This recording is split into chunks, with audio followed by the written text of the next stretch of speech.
dicen que ahora viven en tu mirada. Sosténlos con tus ojos, con tus palabras. Sosténlos con tu vida. Que no se pierdan, que no se caigan. Muchísimas gracias por tu aporte tan importante que tratamos de dar visibilidad. Y eso es un aporte muy interesante lo que has dado y que se conoce poco de la nueva generación. Gracias, Roger. Bueno, ¿quién no conoce nuestra jueza y querida compañera Mariana Mota? En su trabajo y dedicación en defensa de los derechos humanos. ¿Quién no conoce su entrega y su sentido de justicia?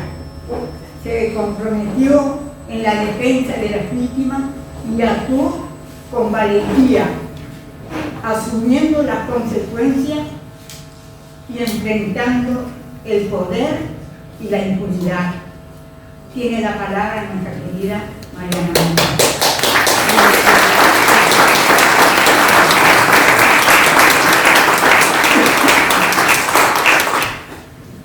Bueno, gracias Sheila por esas palabras. Voy a leer porque no tengo esa facilidad de que me viene en el colegio. Pero bueno, quiero poder decir todo lo que estaba pensando y por eso lo voy a leer. Para comenzar, agradezco al Visor y a la Comisión de Memoria de Fusilados de Soca por haber invitado a esta conmemoración. Más fuerte. Y poder compartir esta mesa con Federico, con Roger, con Gastón, con la querida Sheila. El 20 de diciembre de 1974 se produjo el asesinato de María Los Ángeles Corvo, Héctor Brum, L'Oreal García, Mirta Hernández y Graciela Estefanel. María de Los Ángeles usaba el brazo avanzado en el momento de su muerte. Además de las víctimas mencionadas, también Amaral, el hijo de 3 años de L'Oreal García y Mirta Hernández, fue secuestrado y apropiado. Y Julio Abreu, circunstancialmente presente en el lugar donde se produjo el operativo, fue víctima del secuestro. El secuestro se produce el 8 de noviembre de 1974 y desde ese día hasta su fusilamiento las víctimas estuvieron en distintos centros clandestinos de detención y tortura en Argentina. Luego son trasladadas clandestinamente a Uruguay, donde también pasan por otro centro de detención clandestino hasta su muerte. Amaral había sido apropiado al territorio argentino y Abreu liberado luego de los homicidios bajo amenaza de mantener el silencio de los hechos vividos. Todos estuvieron desaparecidos durante todo el tiempo que duró la guerra. Pero salvo la muerte múltiple y sus cuerpos torturados y acribillados, una enigmática firma de 3M en el pavimento y la desaparición de Amaral, nada más se pudo saber en aquellos años bajo dictadura. Pasaron 10 años desde los hechos hasta la recuperación de la democracia, pero debían pasar 20 años más para que Julio Abreu pudiera sobreponerse al terror, afrontar el miedo y contar lo que vivió en aquel terrible mes de noviembre de 1974. En el 84, luego de la incesante búsqueda de la familia de colaboración de Abuelos de Plaza de Mayo, Amaral es recuperado, restituida su identidad y restablecido el vínculo con sus familiares. Desde la masacre, la familia de los asesinados no dejó de reclamar justicia. La información que fue reuniendo a través de los años se sumó a la valiosa actuación del periodismo de investigación que aportó, para esta como para tantas otras causas, datos importantes para posteriores investigaciones judiciales.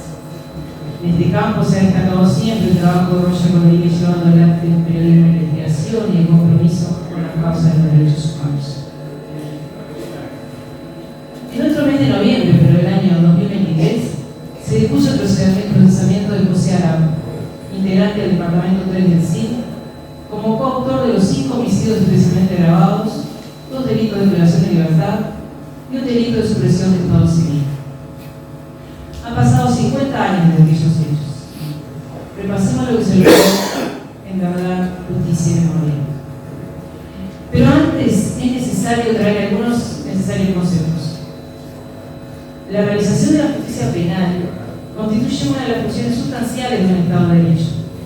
Además de cumplir con el cometido de investigar y sancionar a los responsables de conductas ilícitas, justicia tiene una función simbólica que se vincula con el control social, es decir, la comunidad acepta y espera que quien viola la ley sea castigado con una sanción preestablecida y esa respuesta sea oportuna, completa y efectiva. De esta manera, las personas saben que ante una conducta contraria a la convivencia habrá una respuesta estatal inmediata y proporcional al daño. Por otro lado, es necesario tener en cuenta que estos asesinatos revisten la calidad de delitos de lesa humanidad. Esta categoría reúne aquellos crímenes perpetrados por agentes del Estado o por particulares que cuentan con su apoyo o tolerancia y son ejecutados de forma sistemática o generalizada contra la población civil. Ahora bien, luego de todos estos años, ¿podemos concluir que el Estado uruguayo ha borrado el deber de hacer justicia en este caso? ¿Es posible afirmar que se ha llegado a la verdad de lo ocurrido entre aquel 8 de noviembre de 1974 y la madrugada del 20 de diciembre? ¿Quiénes son las personas que se individualizaron como responsables del secuestro, traslado clandestino, apropiación y supresión del Estado civil de Mabel García, sometimiento, torturas y ejecución de las víctimas? ¿Quién o quiénes sostuvieron la amenaza respecto al Julio Abreu, único testigo y sobreviviente de aquella masacre?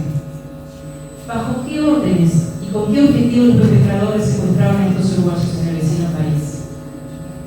¿Es posible seguir sosteniendo que se les ejecutó como represalia la muerte de Ramón Trabal en Francia, secuestrándolos un mes y medio antes de ese asesinato? Se investigó la responsabilidad integrante de las fuerzas policiales argentinas en el hecho, atendiendo especialmente que en 1974 Argentina aún estaba en democracia. ¿Cómo se enmarca esta represión hacia estos integrantes del ELN en Argentina en comparación a la desplegada en la llamada Operación Conejo 6 meses después, donde terminaron presos? En suma, ¿es posible satisfacer estas y otras interrogantes con la atribución de responsabilidad casi 50 años después a un integrante del Departamento 3 del CID? Más allá de la obvia participación sustancial de ese organismo represivo, estoy hablando del CID, y su vinculación con sectores de la República Argentina, no podemos suponer que Aragua haya definido todos los aspectos de este accionar criminal, por lo que, para avanzar en la verdad de lo ocurrido, resulta imprescindible continuar con las investigaciones. Uruguay fue condenado en 2 ocasiones por la Corte Interamericana de Derechos Humanos. Estas condenas obligan al Estado a cumplir lo dispuesto por ese organismo internacional de justicia, tanto desde sus órganos del sistema de justicia como de los demás poderes del Estado, tanto en las causas en que se dictó condena como en las otras que se encuentran en trámite. La causa Hellman versus Uruguay refiere, entre otros aspectos, a la sustracción y supresión de identidad de hijos de las víctimas. En esa decisión, la Corte Interamericana expresaba que tales acciones ilegítimas constituyen múltiples violaciones como el derecho a la identidad, la vulneración de su derecho a la protección de la familia de origen y a crecer en dicho entorno, el derecho a la nacionalidad, entre otros. Tales conceptos son enteramente trasladables a la situación vivida por Amaral García y Ramírez. Por su parte, la sentencia de condena en el caso Maitani y otros versus Uruguay aborda, entre otros aspectos, el derecho a la verdad, expresando que toda persona, incluyendo los familiares de las víctimas de graves violaciones a los derechos humanos, tienen derecho a conocer la verdad. En consecuencia, los familiares de las víctimas y la sociedad deben ser informados de todo lo sucedido con relación a dichas violaciones. El derecho a la verdad tiene autonomía y una naturaleza amplia. Citando al Alto Comisionado de las Naciones Unidas para los Derechos Humanos, la Corte expresa más adelante: el derecho a la verdad entraña tener un conocimiento pleno y completo de los actos que se produjeron, las personas que participaron en ello y las circunstancias específicas, en particular de las violaciones perpetradas y su motivación.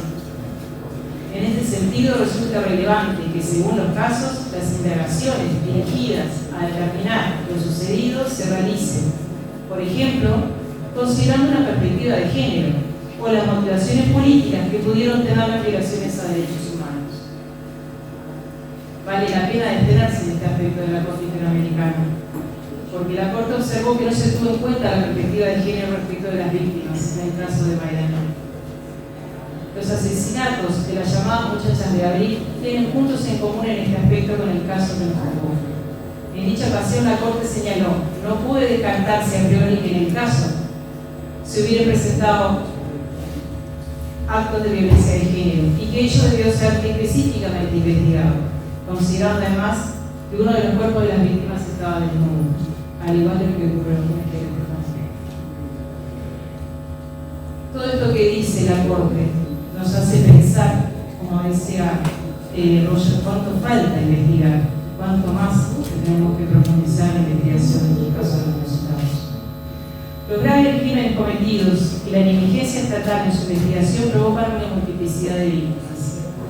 En tal sentido, la Corte ha señalado en la última sentencia de condena que los familiares de víctimas de ciertas violaciones de derechos humanos pueden ser considerados, a su vez, como víctimas, dado el sufrimiento padecido como producto de las violaciones cometidas contra sus seres queridos o a causa de las posteriores actuaciones u omisiones de las autoridades estatales frente a los hechos.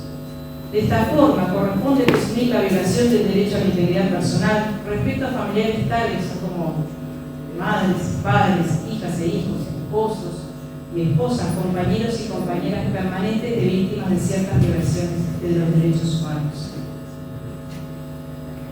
Es claro que tales conceptos deben ser atendidos en este caso, y el Estado debe considerar el daño ocasionado también a los familiares de las víctimas de los fusilados y asumir el deber de repararlo, como impone la última sentencia de condena, el deber de reparar a los familiares de las víctimas. Para ir concluyendo esto, quiero decir que llegar a conocer lo ocurrido, sus móviles, sus partícipes, no solo es necesario para entender lo que pasó, amparar el derecho de las víctimas, sus familiares y la sociedad toda de conocer las circunstancias y la responsabilidad del Estado en estos hechos, sino que también es esencialmente necesario para que el Estado rinda cuenta de su accionar cuando transitó el periodo dictatorial. La única forma en que se previene hechos de tal barbarie como los que se reúnen en el conocido caso de fusilados de Soca es verificando los mecanismos de protección de los derechos humanos de un Estado. Esto no solo pasa por garantizar la democracia como sistema de gobierno, sino que todos sus órganos actúen conforme a las funciones que le han sido atribuidas por la Constitución, las leyes y la normativa internacional. En particular, la justicia debe ser exhaustiva en investigar los crímenes ocurridos y alcanzar la verdad de los hechos, aun cuando los responsables ya no puedan ser enjuiciados, por lo que no me refiero a la justicia penal exclusivamente. Pero no solo se trata de una actuación aislada del sistema de justicia. Los demás organismos del Estado deben colaborar para que se conozca fehacientemente la forma en que se desplegó la represión, ya sea aportando la información que contienen archivos, solicitando la colaboración de otros estados que integraron el Plan Cóndor e instando a quienes tienen información a brindarla. Finalmente, los actos de memoria, como el presente y los que se realizan todos los 20 de diciembre, no solo deben ser impulsados por los familiares de las víctimas y la sociedad, sino que debe ser respaldado por el Estado como forma de reparación a las víctimas y como una manera de prevenir nuevas atrocidades. Muchas gracias.